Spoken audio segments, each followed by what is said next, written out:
Hello loves, welcome back to my channel.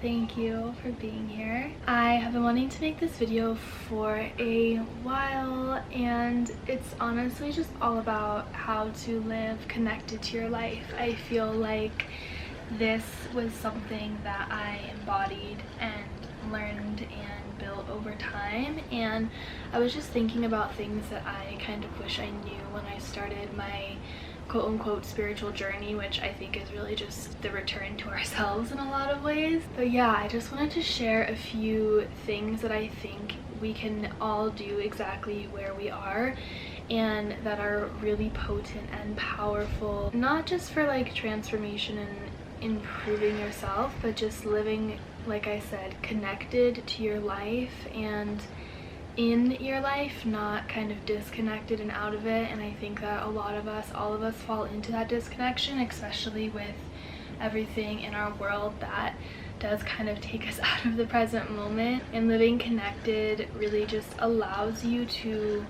feel a lot more powerful in your life, a lot more clear, a lot more centered, and just a lot more confident about who you are, what you're doing, and how you are walking through this journey. So yeah, let's get into it. So the first thing I would say to begin to live more connected to your life is definitely nurturing your intuition and your blind faith in yourself and what your intuition communicates to you.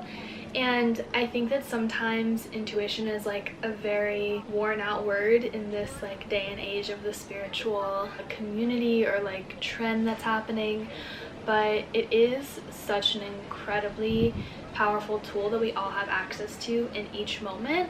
And I feel like a lot of times you hear meditation is the best way to connect with your intuition and things like that, and although I completely think that meditation is an incredible tool and is definitely something I'll touch on later in regards to this, I think that practicing this can also be really fun. Like, it doesn't have to be something that's so serious or is such a different part of your day.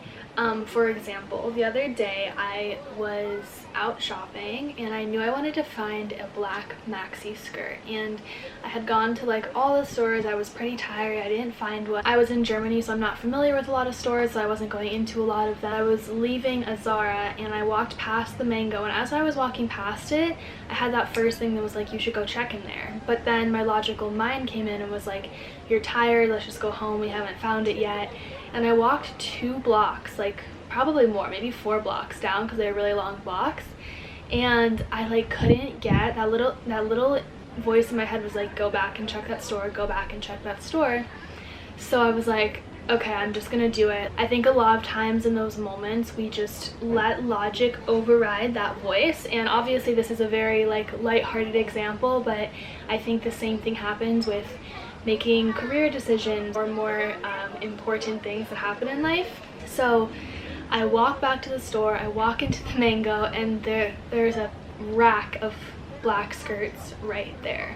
So what's magic about moments like this is that they really reaffirm that your intuition is something that is tuned in, that is leading you in the right direction, is something that you can trust. And that's why I say that we have access to this every day. I think we all have little moments in our day, whether you're shopping like me, whether you're like, I'm really hungry for this food, and you have a thought to go to a place you haven't tried before, and then, you know, maybe your logical mind comes in and it's like, that's too far, just go to the place you like, whatever. There's these little opportunities throughout our lives to practice just having blind faith, trusting that first little voice. And once you see that that voice is leading you to exactly what you want or exactly what is aligned for you, you start to build more faith in it, and I feel like it starts to get louder and you start to trust it so much more than what we're trained to trust, which is like our logical, analytical mind. And this is where I'll touch on meditation, because I do think that hearing that little voice requires a level of non-distraction, of not being too caught up in the external, and meditation just naturally creates more space in your mind and throughout your day. So even if you're not in a meditative state, practicing meditation where you have longer spaces of silence within you helps to create those moments when you're out and about. I feel like I see this a lot. Like if there's a gap for a second in something that someone's doing externally, they'll just reach for their phone to like fill that mental space. And I think the more that you practice meditation, however you like to practice, you know, there's guided meditations, there's silent, there's breath work, there's so many kinds of meditation and so many resources out there now. Practicing it and integrating it into your day will affect these moments throughout your life, so that when you are walking down the street, instead of having your mind full of thoughts, meditation will help to create more space and silence and peace in your mind. Therefore, I feel like your intuition and that inner voice inside of you can come through a lot more clearly, and you can hear it a lot more precisely because you've nurtured creating that space through your practice of meditation. The second thing I want to share is checking in with yourself. Of course, I'm going to suggest journaling and use it as an example. Writing and having a journaling practice is just the easiest way for me to tune in and check in and see how I'm doing and reflect with myself. But there are so many other ways that you can do this. There is music, there's art, there's dance, there's poetry, there's endless things that are channels for tuning in and checking in with yourself. This practice really becomes significant when we make it a priority to continue to learn about ourselves, to continue to learn what we like, what we don't like, and oftentimes the best way to do this is to try new things. I think there is no better space to learn about yourself than when you're trying something new and you're letting yourself be a beginner again. And these things don't have to be grand or like entire new hobbies. Just try something new, try a different flow in your day, listen to your intuition and see where it wants to lead you that's different than what you've done before. Getting out of stagnant cycles really helps us to continue to learn. Basically, to summarize this, I would say find something that brings you back to yourself and do it often. Make it a priority and allow yourself to continue expanding in whatever way you find that you enjoy. I just read this in the book that I'm reading, and I think that it is so important, and that is that this creative thing that you do, this thing that brings you back to yourself, try to detach any expectation or assumption or intention for it to create any sort of income or provide for you in any way. I think that the second we turn a hobby or something we love into this thing that needs to provide for us, it can take a lot away from our relationship to it and that natural desire to do it just for fun. So whatever you find that connects you to yourself, please just do it for the sake of doing it, and let your other jobs or things that do provide you income already support that. And there's a lot of people that, you know, their hobbies do turn into their careers, and I think that's incredible, but keeping it pure in the beginning, having no expectation and therefore no risk factor when you're exploring these creative things that connect you to yourself, will enrich the experience so much and allow it to be exactly what it needs to be for you. Also, tying it into the first point, I think that when we are new in something, because we have no expectation with it, or we don't really know how good we're going to be at it, that intuition, that little voice in our head that we already talked about, is so much louder in those spaces. So say you take up ceramics and you really don't know much, maybe you're kind of just really present trying to learn how to throw something on a wheel or build a mug.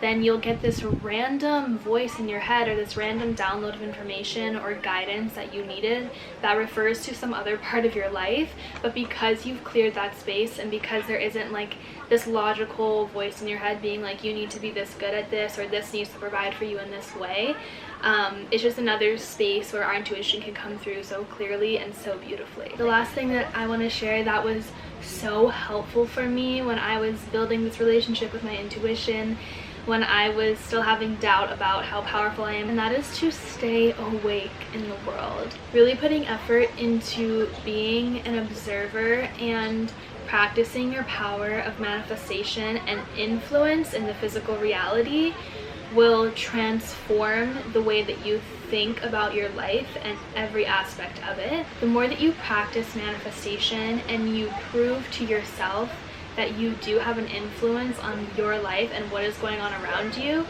every time you prove it to yourself, those experiences compound over time, and essentially they start to build belief, and belief is the building block of our reality. So the more that you nurture an absolute belief that you can manifest, you can influence your life in the most incredible ways, the stronger that belief is, the more you begin to live from it, and that belief begins to manifest through you. I've been wanting to share this game for so long. This was the #1 thing I played every single day when I had just learned about manifestation. I was like 17 years old. I would stay up super late after school, like at night, and I would just be listening to Abraham Hicks nonstop, taking notes, Googling all these different things about manifestation. It just was something I immediately was so passionate about, and I came across this game called the Pink Flamingo game.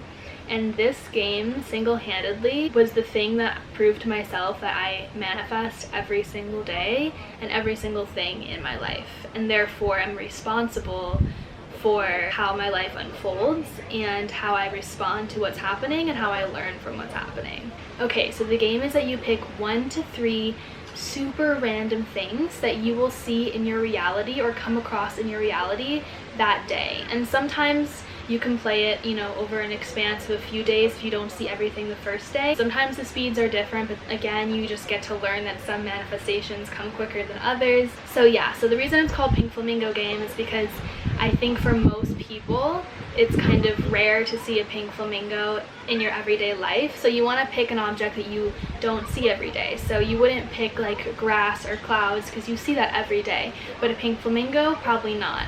So you pick whatever your things are. I think that the more random they are, the better. Maybe don't go too crazy when you're just starting out, because I think a lot of us do have a lot of doubt about it. You're like, no way this is gonna happen. So maybe pick something that's a little in the middle. A pink flamingo is a great way to start. That's what I started with, and I was shocked at the amount of pink flamingos that I saw, and now they're kind of like a little symbol for me. It could be a purple hippo, it could be a yellow balloon, it could be whatever you want it to be. So you picked your object and then you say to yourself, okay, source, universe, whatever you want to call it, I'm going to come across a pink flamingo in my reality today. Like I said, it might not happen today, it could happen tomorrow, but it will usually happen within, like, I would say a 1 to 4 day span. Another important aspect is that this doesn't have to be visual. Because you're saying you'll come across it in your reality, you could hear somebody talking about it. I've definitely had this happen where I've chosen my random thing and then put on a podcast, and somehow that word comes up and they're talking about it in the podcast. I have a great story for this actually. So I was telling somebody about this and they were pretty skeptical about the game. They weren't, you know, super sure about how accurate this was, etc., etc. So I was like, okay, you know, pick your thing and let's see. Tell me what your thing is and let's see. So he picked a really difficult thing, and it was a bear playing the drums. And I was like, okay, bear playing the drums. Like, at this point, I have full faith in this game and I know how powerful it is, so I'm like, this is going to be interesting to see how this shows up in our reality. And that morning we were on our way actually to breakfast at a spot that nobody had been at. We walk into the restaurant and there is a mural of animals, forest animals, playing instruments, and there is a bear playing the drums painted on the wall. Of course, that was a little moment in my head that I was like, told you so, but also just excited for him to kind of like see the magic that I'm talking about, have that experience for himself. Because like I said, playing this game, or, you know, following your intuition, it all compounds and builds this faith, which then, like I said, turns into the belief, and you start to be able to truly live from this, and you don't need anyone else's validation. I think that's so important with building your own relationship with manifestation and your own experience of creating in your reality, that you really don't need to be verified or approved by anybody, that you can really just do this for you. You're only proving it to yourself. It only matters what you think. When it comes to this, it doesn't matter what anybody else believes about what you are capable of or how powerful you are. If you believe that you are powerful and capable, that is all that matters. So the more you practice, the more you're going to prove it to yourself. Let me know if you play this game and like what your things are and how you saw it. I would love to know. I've had the craziest experiences with it, and I'm so grateful that I did find this game. I think I found it on a random manifestation forum like way back. So I'm happy that I'm getting to share it here, and hopefully it will impact your lives in an incredible way. So yeah, those are 3 ways that I have really experienced absolute transformation. We are truly so powerful, and our intuition is always there for us. We hold all the answers, and it's just about finding those channels, those ways, and that belief within yourself. It's also really not necessary to identify as somebody who's really spiritual. If you nurture these practices, these channels within yourself, and you have that belief, you will live empowered and connected to your life, and you can do anything you want with that. And that is truly what I feel like one of my main services is here, is just to remind you of your power, to empower others, because empowerment transforms everything, and I think makes us a lot more harmonious in every aspect in this world, brings us all closer to ourselves. Anyways, I could talk about empowerment forever, but yes, thank you for being here. Let me know if you have any questions, what you want to see, and I will see you in the next video. Bye.